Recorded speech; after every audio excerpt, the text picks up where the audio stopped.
देखिए, जनपद बस्ती में थाना कप्तानगंज में ये एक मुकदमा लिखा गया था 202/24। माननीय कोर्ट के आदेश के क्रम में ये मुकदमा लिखा गया था। इसमें इनके पति द्वारा श्री संदीप जी द्वारा एक मुकदमा लिखाया गया था कप्तानगंज में कि इनकी पत्नी और बच्चे को इनके ससुराल यानी लड़की के मायके पक्ष से इनकी हत्या करके इसको गायब कर दिया गया। इस मुकदमे के पंजीकरण के बाद पुलिस द्वारा विवेचनात्मक कार्य प्रारंभ किया गया। लगातार इसमें प्रयास किया गया। इसी क्रम में एक जानकारी मिली कि जो आधार कार्ड जो इस मुकदमे में मृतका है, उनके आधार कार्ड के संबंध में कुछ संशोधन के संबंध में एक एसएमएस इनके पति के पास आता है। यहाँ से विवेचनात्मक जो कार्य है उसमें तेजी आती है और इस तेजी के क्रम में आधार नंबर को जो चेंज कराने, उस पर जो एड्रेस है उसको चेंज कराने, फोटो अपडेट कराने के संबंध में जो प्रयास होते हैं उस क्रम में जो मोबाइल नंबर अपडेट होता है उसके माध्यम से हम लोग एक बैंक खाते तक पहुंचते हैं और बैंक खाते से फिर हम सारी चीजों को अपडेट करते हुए यहाँ तक पहुंचते हैं कि ये खाता जो है इसमें जो नंबर है ये राजस्थान से संबंधित है। फाइनली फिर हम लोग इस नंबर को अपडेट करते हैं और इस मुकदमे में जो सो कॉल्ड मृतका है, जिनके खिलाफ जिनके परिवारजनों के खिलाफ पति द्वारा मुकदमा लिखाया गया, उनकी सकुशल बरामदगी की जाती है। उनके साथ 2 बच्चे भी हैं। इस बरामदगी के उपरांत इनका माननीय कोर्ट के सामने 164 कराया जाता है। माननीय कोर्ट के सामने इनका कलमबंद बयान दर्ज कराया जाता है। अभी विवेचनात्मक कार्य चल रहा है और इसमें जो भी प्रगति होगी वो अवगत कराया जाएगा। नहीं, माननीय कोर्ट के सम्मुख उन्होंने एप्लीकेशन दिया था उनके पति द्वारा और उस आदेश के क्रम में ये मुकदमा पंजीकृत हुआ था। देखिए, अभी जो प्रथम दृष्टया जो बातचीत के क्रम में चीज आई है वो ये है कि महिला का ये कहना था उस समय के हिसाब से कि उनके पति से बहुत अच्छे संबंध नहीं थे और वो नाराज रहते थे, इस वजह से वो बाहर चली गई थी और अयोध्या में ये जो राजस्थान के रहने वाले हैं उनसे इनकी मुलाकात हुई थी। राजस्थान में ही रहने वाले हैं, उन्हीं के साथ ये रह रही थी। देखिए, अभी तो हम लोगों ने जो इस प्रकरण में जो मृतका थी उनको सकुशल बरामद किया है और उनके बच्चों को अभी अन्य विधिक कार्रवाइयां जो है वो की जा रही हैं और इसमें विधिक राय भी ली जाएगी और जो उचित कार्रवाई होगी वही अमल में लाई जाएगी। नहीं तो नहीं, जैसे हत्या इसलिए लगा कि ये लोग जैसे हमारी वाइफ गायब हुई, हमको ये लोग बताए नहीं, हमको शाम को बताते हैं 8 बजे, हमको 8 बजे बताते हैं। जैसे दिन भर के इनके पिताजी लेके गए थे इसको, जैसे हर साल जाती थी वैसे जाती थी। उसके बाद ये हम लोग से रोज बातचीत तो बराबर लगभग 8 साल हो गए थे, 8 साल हो गए थे। उसके बाद गई वहाँ पे रोज बातचीत होता था, लेकिन एक दिन ये गायब हो गई। ये सुबह गायब हुई, हम लोगों को शाम को पता लगा, हमको बताए लोग, जैसे शाम को बताए। हमारा बच्चा, हमारा पत्नी था, हमको नहीं बताना रहता है, लेकिन ये लोग हमको नहीं बताए। उसके बाद ये लोग आके थाने पे गुमशुदगी लिखवा दिए। गुमशुदगी लिखवा के बाद कोई मैटर नहीं, ना किसी को ढूंढ रहे हैं ना कुछ कर रहे हैं। नहीं तो हम बता रहे हैं, जैसे तो ऐसे लोग गुमशुदगी लिखवा के घर पे बैठ गए, अपनी लड़की को ये लोग नहीं, काम खत्म हो गया। उसके बाद हमारा लड़का था भाई और पत्नी भी है, तो गायब, हम तो परेशान तो रहेंगे। हम इधर उधर बहुत प्रयास किए, प्रूफ कुछ भी निकाले, लेकिन कुछ भी नहीं था। 156 से मुकदमा दाखिल किए, यही कि इसकी हत्या होके कहीं मार के फेंक दी।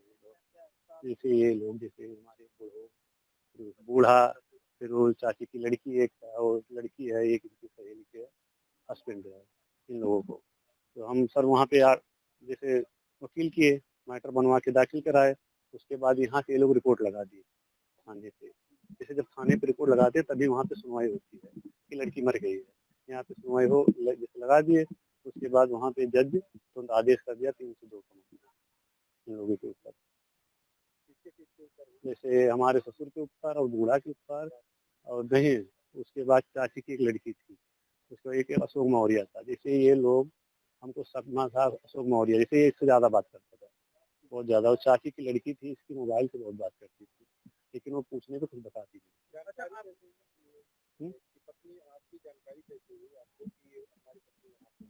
सर हम इतना परेशान हो गए हैं, पहले 156(3) से मुकदमा के लिए बस्ती में, उसके बाद यहाँ पे नहीं सुनवाया। जैसे FIR हमारा लिख उठा, लेकिन थाने वाले उस टाइम कुछ भी नहीं किए हमारे पास, कुछ भी नहीं किए।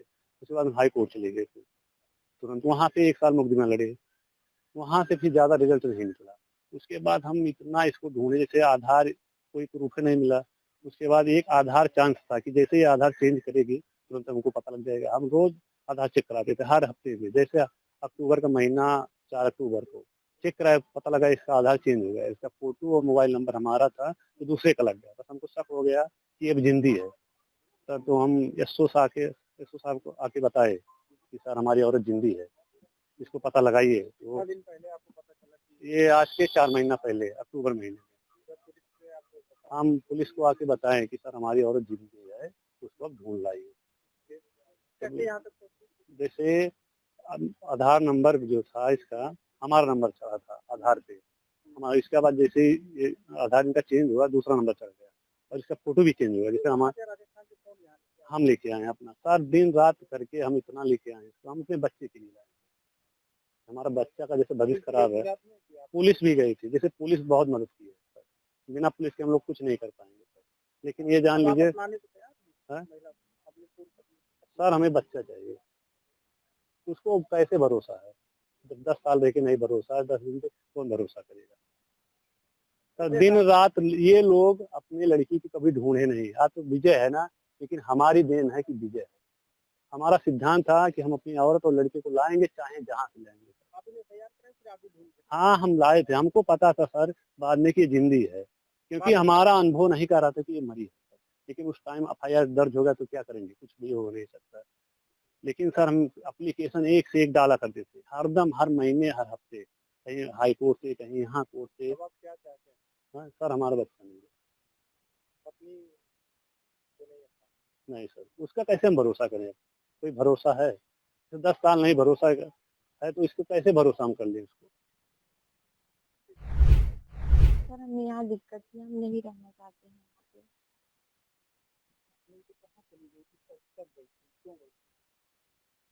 हम पहली जुलाई को निकले थे घर से, 2024। ये लोग नहीं मानते जानते थे, कोई मतलब नहीं रखते हैं, वो भी नहीं। हम मरने के लिए जा रहे थे,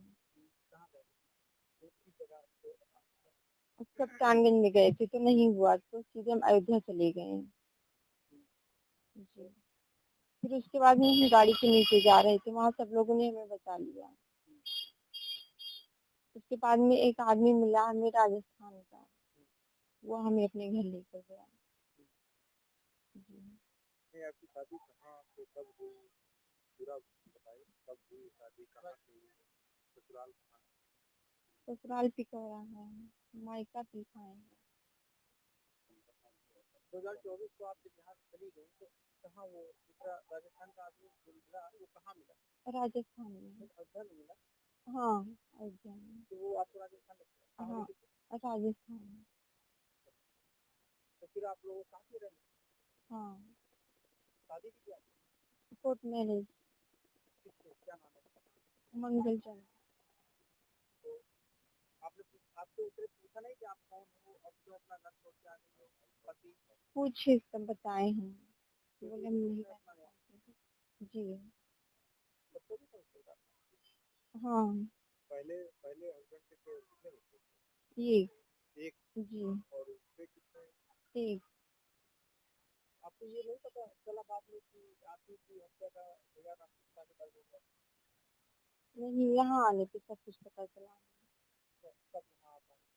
हम कल आए हैं, कल, आज सुबह में। कभी आपने अपने पिता से संपर्क नहीं किया कि कभी हाल चाल? नहीं, हम किसी से बात नहीं करते थे। तो कैसे अब आप बस्ती कैसे पहुंचे, क्या बात है? ये लोग लेने गए थे हमें वहाँ राजस्थान में। उन्हें कैसे पता चला कि आप राजस्थान? हम आधार कार्ड चेंज करवा रहे थे इनका एडमिशन करवाने के लिए, तब इन लोगों को पता चला है। राजस्थान से आपको यहाँ देखना है जी।